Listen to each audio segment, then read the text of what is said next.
Hello, everyone. Welcome back to my channel. If you're new here, my name is Lourdes. I help future counselors like you pass the NCMHCE with purpose. Today, we are using the clinical method to break down another case together.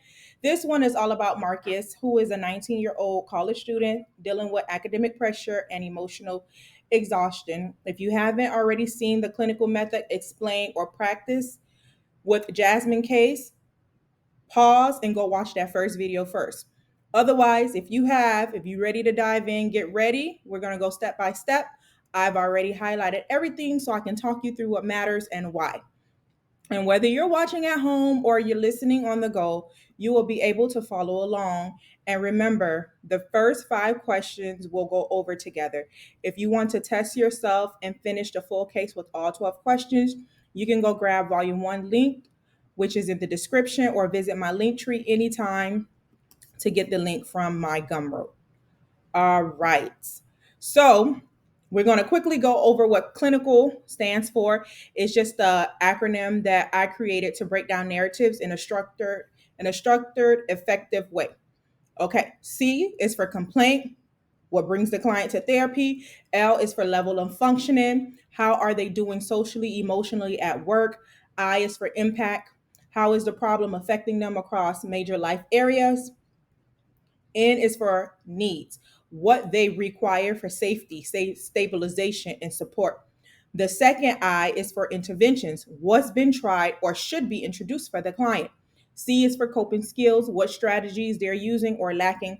A is for assessment, the clinical impression, or what we suspect diagnostically. And finally, the L is for their life goals, what they hope for long term. Now, keep this framework in mind as we read Marcus' case and we start applying the colors and the breakdowns because we're going to use this exact method in real time. Quick heads up before we jump in, I already did the highlights on Marcus' case. I'll walk you through each one step by step using the clinical method.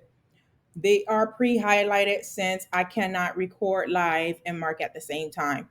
But if you're watching and you're focused, feel free to pause, read, take notes, and follow along like we're doing this live together. I'm going to read out loud and you go ahead and pause and read. Marcus is 29, male. His gender identity is male. His sex is male. His sexuality is heterosexual. His ethnicity is African American. His relationship status is single. His counseling setting is outpatient counseling center. He's getting individual therapy. His provisional diagnosis is major depressive disorder, moderate. Marcus presents for individual counseling following recent personal loss. He reports persistent sadness, feeling numb and disconnected, oversleeping and withdrawn from friends and family. Marcus shared that he has difficulty getting out of bed most days and has recently been terminated from his job for excessive absences.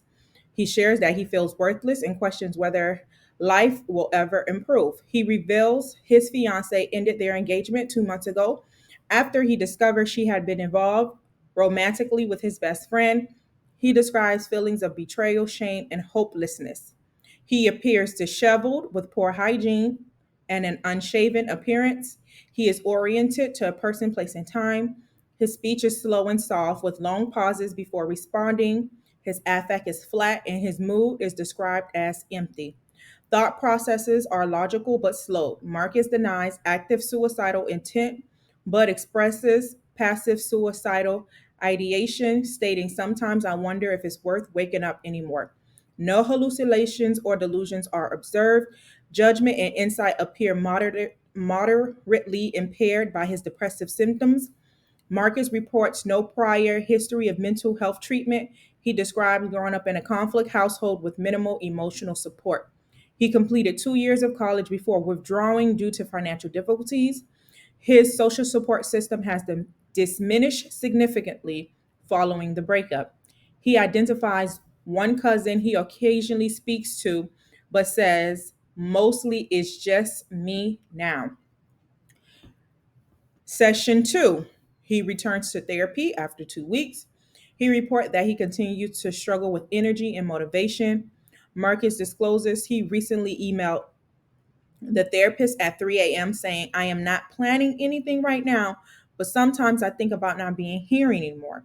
Marcus expresses embarrassment about the email, stating he just felt overwhelmed in the moment. In session, he admits that he continues to isolate himself and reports increased irritability and difficulty sleeping. He denies current suicidal plan or intent, but acknowledges feeling stuck. Now let's start with C. C is the presenting problem. What brought Marcus to therapy? As you can see with the red highlight, Marcus Lewis presents for individual counseling because of following personal loss. He reveals his ex-fiance ended their engagement. He has persistent sadness. He feels numb and disconnected. He's oversleeping and withdrawing from friends and family. He was terminated from his job for excessive absences. He feels worthless and questions whether life will ever improve. That right there, what you see highlighted in red and what you read also, that is a classic explanation of depressive symptoms and emotional suffering following a betrayal and breakup. This is the core complaint. For L, level of functioning, let's talk about Marcus' current level of functioning in his daily life. He has difficulty getting out of bed most days. He was terminated from his job. He withdrew from friends and family. His mental status exam says that he is disheveled, has poor hygiene, and unshaven appearance. Those are key indicators of significant impairments in occupational and his social domain. And clearly it's moderate to severe dysfunction. He have depression where he can't even get out of bed most days. So that right there is the L, level of functioning, in Marcus's case. Now, let's look at the impact, which is yellow. We look at how this problem is affecting different parts of his life. His fiance ended their engagement after he discovered her affair with his best friend. So Marcus felt betrayed, ashamed, and hopeless. Mind you, these are his exact word. He describes feelings of betrayal, shameless, and hopelessness. His social support has diminished. He says in his psychosocial that he only speaks to one cousin, but it's mostly just me now. He struggles with energy and motivation. He has increased irritability and difficulty sleeping. That impact is emotional, social, and relational. So that let us know that Marcus has lost trust, withdrawn from others, and he is isolating himself. That is the impact of what he's experiencing right now. Now, let's talk about his needs. What does Marcus need for stabilization right now? You're the therapist. Put on your therapist hat. What do you think Marcus needs for stabilization? If you were paying attention and you were reading carefully, you would highlight and see that he has passive suicidal ideations. He says he sometimes wonder if it's worth waking up anymore. In addition, he has poor insight and judgment. He's impaired by his depressive symptoms. He's embarrassed after emailing the therapist at 3 a.m. to express his distress. That means he needs a what? Come on, therapist. You got it. If you said he needs a comprehensive risk assessment, give yourself a pat on the back. That is correct. He needs a comprehensive risk assessment. Emotionally, he does not feel safe.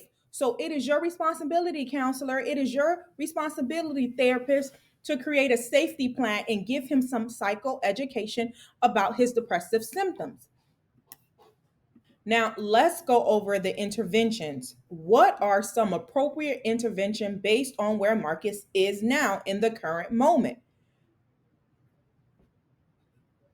He has suicidal ideation, therapist, counselor. Yes, you. What do you need? Exactly. Risk assessment. You also have to build therapeutic rapport, validate his feelings of loss, validate his feelings of betrayal and hopelessness. Begin planning coping strategies with him gradually. Now, let's talk about coping skills. Where is he with his coping skills? Do he have any coping skills? Is he using any coping skills? You should have noticed what we have highlighted is he isolates, oversleeps, and he avoids others. No healthy coping mechanisms. Noted, he doesn't have any friends, no hobbies, or treatment history. So this tells you, therapists, that we have to teach and reinforce new coping strategies in therapy. You also have to start small. Now, for assessment, what are we clinically seeing here in terms of symptoms and possible diagnosis? Ding, ding, ding, ding. Go to your mental status exam. He has a flat affect, slow speech. He feels hopeless. He cannot sleep. He has insomnia. Although he have no hallucinations or delusions, he have moderate insight and impairment. Therapists, come on, work with me now. That is telling you all his symptoms support a textbook classic case of major depressive disorder, moderate to severe with passive suicidality, with no signs of psychosis. So that right there supports his provisional diagnosis. Now, for his life goals, we didn't hear Marcus state explicitly his long term goals, but he desires to feel better and to stop isolating. Those were implied on the next page where he said, when he spoke to the therapist about the email. So you can see that in that block of text, he's showing up to therapy and emailing the therapist, which shows some hope and engagement, even if it's minimal.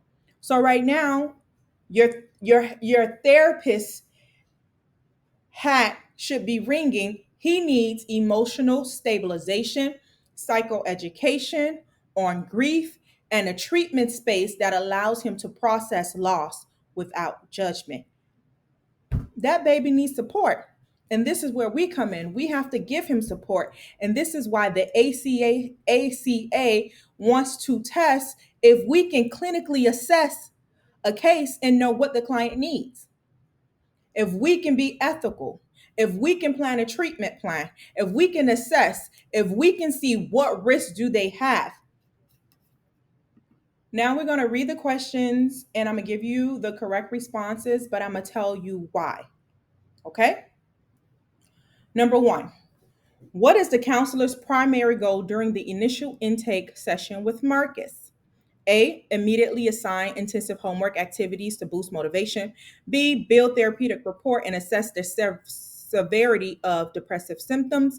C, encourage Marcus to reapply for new jobs to distract from sadness. D, refer Marcus for inpatient hospitalization due to unemployment. Okay, we got to keep it real. Let's keep it all the way real.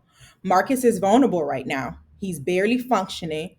He just got betrayed and he's questioning whether life will get better. This is not the time, therapist. Don't you ever assign homework in the first session. That's a no. You building rapport. So your job in the first session is to build rapport, establish trust, and begin a thorough clinical assessment. That is why B is mostly the clinically sound option.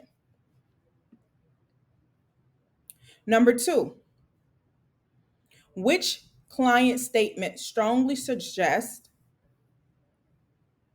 or supports a diagnosis of major depressive disorder? A, I get so anxious around people sometimes. B, I feel like I can't even get out of bed most days. C, sometimes I drink too much when I go out with friends. D, I like to stay busy by avoid thinking too much. The correct answer, before we get into the correct answer, let's just break down this question. This question is about symptoms. The key phrase here is can't get out of bed most days. That's functional impairment. So if you ever read a case and someone can't get out of bed all day, think functional impairment. So MDD is not just about sadness, it's about how deeply it's affecting your day to day functioning. That's why B, I cannot get out of bed most days, it's the most clinically sound. Got it? Let's continue with number 3. What assessment tools will be most appropriate to administer based on market symptoms? A. Beck Depression Inventory and Columbia Suicide Severity Rating Scale. D. Generalized Anxiety Disorder 7-item scale and PCL5. B. Brown Obsessive Compulsive Scale and Cage. D. Disorder Questionnaire and Vanderbilt Assessment Scale. You remember when I say we need to know which assessment go with who, when, where, what, and how? Which diagnosis go with which assessments? This is the part that you need. So I want you to think, what are we trying to measure? Not only what are we trying to measure, what are we trying to measure in relation to this specific client? So let's talk about Marcus. He presents with what? Depressive symptoms and passive suicidality. So the two key correct answer would be the BDI, the Beck Depression Inventory. If you get that wrong, I'm gonna be so upset. Every time you see depression and it's major, always think BDI, okay? Anyways, that gives us insight into the severity of the depression. And the CSSR, the CSSR, the Columbia Severity Scale, assesses for suicidal risk. These two together is the gold standard combo for depression and suicide. Therefore, answer A is the correct answer. Now, let's go on to number 4. But before we do that, let's take a pause. Let's check in. You hanging in there? You okay? Let me know in the comments if I'm going too fast. Just, hey, I'm just trying to give it to you straight. So just let me know. Trust me, I will not take offense. I'm trying to teach you. I want you to learn because I do not want you to make the same mistakes I made. Remember, 4 times is a charm. And I'm trying to get you to do it 1 time. And if you have to come back a second time, that's okay. We're going to do it till we get right. All right, question number 4. From an ethical perspective, what is the counselor's next best step after hearing Marcus express suicidal ideation? A, ignore it unless he states a specific plan. B, complete a thorough risk assessment and document it. C, immediately call emergency service for a welfare check. D, terminate therapy services due to safety concerns. You bet not circle answer A. You bet not. Okay? Listen. This is important because Marcus is not in immediate danger, but he's at risk. Ethically and clinically, you need to assess, explore, and document. You do not jump to emergency services if there is no plan or intent. So your safest bet is B because that's the next professional step. This is all about providing ethical care and clinical judgment. Marcus has passive suicidal ideation, which is serious. I don't want you to think, oh, just because they have suicidal ideation, it's not serious. That is serious. However, it's not to the extent where you call 911. Don't be wasting our tax dollars now. Come on now. You know we pay for 911 services. But let's focus on the task at hand. The correct response is to assess thoroughly and document clearly. That means answer B is correct. Calling emergency services is premature, especially without assessing his risk factor. Okay? Last one. What is the most clinically appropriate response to Marcus' overnight email expressing passive suicidality? Okay. A, immediately call Marcus and involve law enforcement. B, address the email with Marcus during the next scheduled session, assessing risk thoroughly. C, ignore the email because no plan was disclosed. D, email Marcus back immediately, providing crisis hotline number only. This one is tricky, and this would trip me up when I took the test some time ago because he emailed at 3:30 in the morning, right? But he did not indicate an active plan or intent. You don't want to underreact, but you also don't want to overreact. So the best response will be one that's bound and solid in ethics.